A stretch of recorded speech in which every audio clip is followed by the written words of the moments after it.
Nagpahayag ng mainit na suporta ang 180 barangay chairman sa lungsod ng Maynila para sa PDP laban senatorial slate.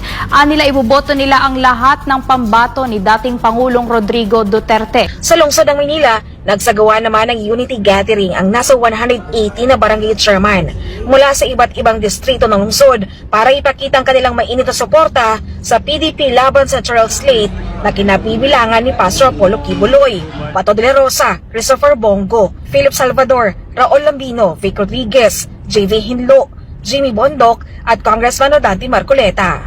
Pagtitiyak ng mga barangay chairman, hindi sila papatinag sa negative campaigning o paninira ni Bongbong Marcos Jr. sa kanilang susuportahang kandidato. Ang layunin lang namin, makatulong sa PDP laban sa kay Tatay Digong kasi lahat naman tayo ayaw natin ng drugs eh.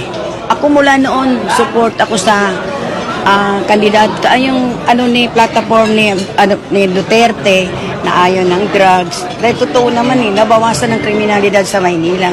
Ako, nung panahon ni Digong, pupunta ako di Visoria, puno ako ng alas. Ngayon dito lang sa event kasi matatakot ako eh. Yun ang layunin namin.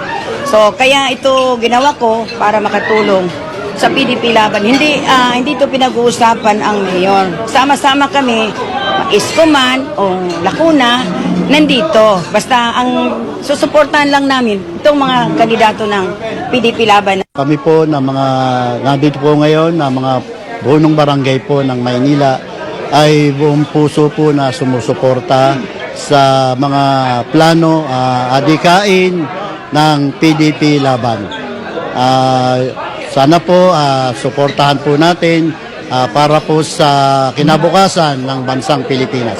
Naniniwala po ako na ang mga kandidato ng PDP laban ay siyang tunay na makabayan na siyang magbibigay tulong sa mamamayang Pilipino. Ito po ang kanilang mga adikain, ang laban para sa ating bansa. So, siyempre, pipiliin natin yung kanilang plataforma na talagang papasok sa mga tao at siyempre, yung makakatulong.